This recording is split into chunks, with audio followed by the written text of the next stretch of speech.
Hello everyone. Welcome to తాలింపు studio. నేను ఇప్పుడు మేము మా టీమ్ అంతా చాలా ఆలోచించాం. అసలు ఈ టాపిక్ మీద మనం మాట్లాడాలి. అసలు మాట్లాడాల్సిన అవసరం ఏముంది? ఇలా చాలా తర్జన భర్జనలు అయిన తర్వాత లేదు మాట్లాడాలి. మనకు సబ్‌స్క్రైబర్స్ ఉన్నారు. మనల్ని చాలా ఇష్టపడే సబ్‌స్క్రైబర్స్ ఉన్నారు. సో, మనం వాళ్ళకి మనకు మన మన ఒపీనియన్ ఇప్పుడు జరుగుతున్న ఈ విషయం మీద మన ఒపీనియన్ మనం వాళ్ళకి ఖచ్చితంగా తెలియజేయాలి అని మేమందరం అనుకోని మేము మీతో జై శ్రీరామ్. అయోధ్య రామ మందిరం గురించి మీతో మాట్లాడదామని నేను మీతో వచ్చాను. అయితే మనం ఈ బాబ్రీ మసీదు కూల్చివేయటం, దాని మీద మళ్ళీ రామ మందిరం కట్టడానికి సంవత్సరాలు పట్టడం, కొన్ని సంవత్సరాల నుంచి దాని మీద కోర్టులో కేసులు జరగటం ఇప్పటి నుంచి కాదండి. ఇది ఈ ఈ- ఇది స్టార్ట్ అయింది ఎక్కడంటే ఎప్పుడో ముస్లిం పాలకులు ఉన్నప్పుడు స్టార్ట్ అయింది కథ అనమాట. అక్కడ రామ్ కోట్ మీద మసీదు కట్టమని చెప్పి చేయటం, ఆ జనరల్ ఎవరైతే ముస్లిం జనరల్ ఉన్నాడో అతను వెళ్ళి అక్కడ రాముడు మందిరం ఉంటే దాన్ని ధ్వంసం చేసి అక్కడ బాబ్రీ మసీద్ కట్టాడని చెప్పి ఒక స్పెక్యులేషన్ ఉంది. దాని తర్వాత దాని మీద రియార్డ్స్, దాని మీద కేసులు అన్ని జరిగి 92లో ఎలాంటి మత విద్వేషాలు జరిగి ఎంతమంది చనిపోయారు, ఎంతమంది ఇదయ్యారు అనే విషయం మనందరికీ తెలుసు. ఈ విషయాలన్నిటినీ పక్కన పెడితే ఇవాళ అక్కడ రామ మందిరం పని కట్టుకుంటున్నారు. హిందువులంతా చాలా ఆనందిస్తున్నారు. ముస్లిమ్స్ కొంతమంది హర్షిస్తున్నారు, కొంతమంది అదేదో రకమైన ప్రార్థన మనం చేయాలంటే బాధతో చేయాల్సిన ప్రార్థన మనం ఈరోజు చేయాలా అని ఒక ముస్లిం సమాజంలో ఒక క్వశ్చన్ ఉంది. అయితే ఈ విషయాలన్నీ కాదండి. ఇప్పుడు ఖురాన్‌లో క్లియర్ గా చెప్పుకుంటాడు ఆయన మొహమ్మద్ ప్రవక్త, మనం నమ్మే దేవుడు ఒకే దేవుడు, అందరికీ ఒకటే దేవుడు, ఈ సృష్టిని సృష్టించిన వాడు ఎవరైతే ఉన్నాడో అల్లాహ్ అని చెప్పి చాలా క్లియర్ గా ఆయన చెప్పుకుంటాడు. ఈ విషయం పక్కన పెడితే ఆయన ఇంకొక విషయం కూడా చెప్పుకున్నాడు. ఆయన అది ఎన్నో వాక్యం అవన్నీ మనకు తెలియదు కానీ ఆయన చాలా క్లియర్ గా చెప్పిన పాయింట్ ఏంటంటే, మనం పూజిస్తున్నట్టే అన్ని మతస్థులు వేరే వాళ్ళని పూజిస్తుంటారు. వాళ్ళ పుణ్య పురుషులని, వాళ్ళు ఆరాధించే మూర్తులని, వాళ్ళు ఆరాధించే దైవాలని వేరే ఉంటారు. వాళ్ళని మనం కించపరచకూడదు అని ఖురాన్‌లో ఆయన క్లియర్‌గా చెప్పారు.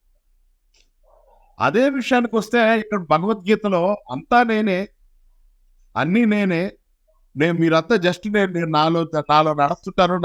నేను అనుకున్నదే చేస్తుంటారు అనే విషయం భగవద్గీత. ఏ దేవుడు చెప్పినా, ఏం చెప్పినా పక్కోళ్ళని ఎవరిని ఇబ్బంది పెట్టొద్దని చాలా క్లియర్‌గా చెప్తాడు. ఈ విషయాలన్నీ వదిలేసి ఏదేదో మనం వేరే వేరే విషయాలన్నిటిని డిస్కస్ చేసి ఇప్పుడున్న జనరేషన్ ఇప్పుడు పిల్లలు టీవీలు చూస్తా అసలు రామ మందిరం ఏంటని అడిగితే, ఇప్పుడు రామ మందిరం ఒకటి ఎందుకు కడతారంటే ముస్లిమ్స్ మీద యాంటీతో కడతారనే ఒక నోట్లోకి పిల్లలకి మీరు విషయాన్ని ఇచ్చేస్తారు మామూలు అందరికీ. అది కాదు చెప్పాల్సింది. అసలు రాముడికి మందిరం ఎందుకు కడుతున్నారు? మందిరం ఎందుకు కడుతున్నారంటే ఆళ్ళ మీద ఈళ్ళ మీద కోపంతో కట్టట్లేదండి రాముడికి మందిరం. ఆయన పుట్టిన ప్రదేశం అయి ఉన్న ప్రదేశంలో అలాంటి వ్యక్తి, అలాంటి ఒక పురుషోత్తముడు, అలాంటి ఒక మనిషి, అసలు పురుషోత్తముడు అని ఆయన ఎందుకంటారు? మర్యాద పురుషోత్తముడు అంటారు. అట్లాంటి ఒక వ్యక్తి అక్కడ పుట్టాడు కాబట్టి అతనికి అక్కడ గుడి కట్టాలని పోరాటం చేశారని చెప్పాలి. రాముడి నుంచి పిల్లలు తెలుసుకోవాల్సిన విషయాలు ఏందనేది మనం డిస్కస్ చేయాలి వాళ్ళు.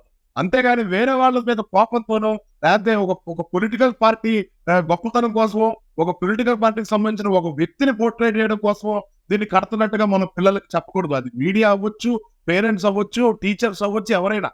ఎందుకు కడుతున్నారా అంటే రాముడు లాంటి వ్యక్తి గురించి చెప్పాలి. ఆయన మీరు వ్యక్తి అనుకుంటారో, దేవుడు అనుకుంటారో, అలాంటి ఒక అతీతమైన మనిషి, ఈ భూమి మీద మనిషి ఎలా బతకాలి, పుట్టిన ప్రతి మనిషి ఏమేమి చేయాలి, ఏమేమి చేయకూడదు అని చెప్పి ఒక నడవడికని మనకు ప్రజలకి జనాలందరికీ తెలియజేసిన ఒక వ్యక్తికి సంబంధించిన ఒక మందిరం గురించి చెప్పాలండి.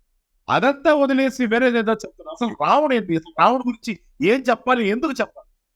పుట్టిన దగ్గర నుంచి పితృవాక్ పరిపాలకుడు, పుట్టిన దగ్గర నుంచి తన తండ్రి ఏం చెప్పినా చేస్తాడండి రాముడు.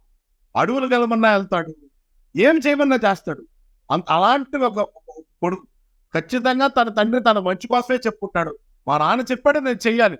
అలాంటి ఒక ఒక ఒక ఒక ఒక ఒక నిర్ణయం, ఒక గొప్ప వ్యక్తిత్వం కలిగిన వ్యక్తి రాముడు.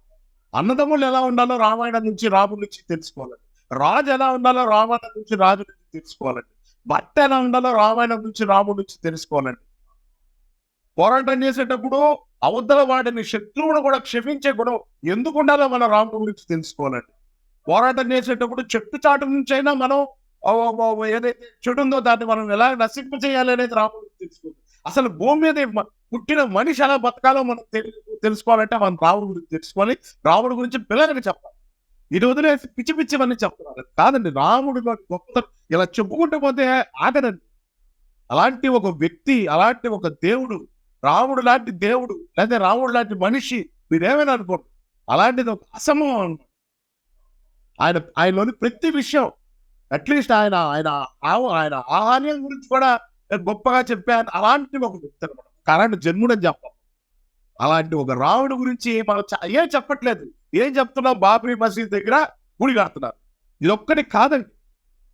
రాముడి ఒక గొప్పతనం చెప్పాలి పిల్లలకి.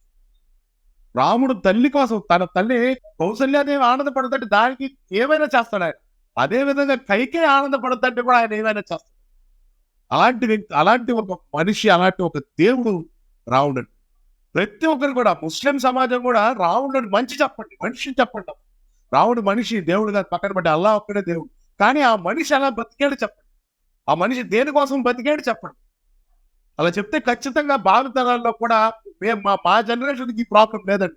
మేము ఎప్పుడు మా ముస్లిం ఫ్రెండ్స్ తో కానీ వేరే వాళ్ళతో కానీ మేము ఎప్పుడు అలా లేవండి. మేము ఒక దగ్గర పెరిగాము. మా ఊర్లో మా ఏరియా పేరే నవాబ్పేట. మేము మా చుట్టుపక్కల మేము ముస్లిమ్స్ తోనే హ్యాపీగా మేము పుట్టినప్పటి నుంచి మాకు ఏం ప్రాబ్లం లేదు. కానీ ఇవాళ ఈ టీవీలో వీటిలో చూడటం వల్ల నెక్స్ట్ జనరేషన్ కి ఎక్కడ ఇది పోయింది. ఈ హిందూ ముస్లిం ఇది పోయి ఇప్పుడు మళ్ళీ దాన్ని ఎక్కడ చూపించి పిల్లల మధ్య ఆ విషయాన్ని ఎక్కడ క్రియేట్ చేస్తారని భయం వేస్తుంది. సో దయచేసి హిందూ సోదరులు, ముస్లిం సోదరులు అందరూ మనం ఎందుకు కలిసిమెలిసి ఉండాలి. మన భూమి ఎంత పవిత్రమైనది, ఎలాంటి మనుషులు ఇక్కడ బతకొచ్చు, ఎలాంటి మనుషులు ఇక్కడ బతికారు. మంచిని దేన్నైనా భారతదేశం తీసుకుంది. అది ఇస్లాం అవ్వచ్చు, అది బుద్ధిజం అవ్వచ్చు, అది ఏదైనా అవ్వచ్చు, అది హిందూయిజం, అది క్రిస్టియానిటీ, ఏదైనా మంచి అనే దాన్ని భారతదేశం ఎప్పుడూ ముందుకి చేయడానికి ప్రయత్నిస్తుంది. చేతుల్లో తీసుకొని దాన్ని తన పెట్టలాగా ప్రతిదాన్ని తీసుకొని మంచి అనే దాన్ని మనుషులు మధ్య మంచి ఉండాలి, మానవత్వం ఉండాలి అనే ఒక గొప్ప దేశం మన దేశం, భారతదేశం. మనందరూ ఇక్కడ బతుకుతున్నాం. సో మన దేశంలోని గొప్ప వ్యక్తుల గురించి, గొప్పతనం గురించి చెప్పండి. పిల్లల మధ్య విద్వేషం పెంచండి. రాముడు గొప్పతనం గురించి చెప్పండి. రామ మందిరం ఒక గొప్పది. రామ మందిరం గొప్ప కాదండి, రాముడు గొప్ప.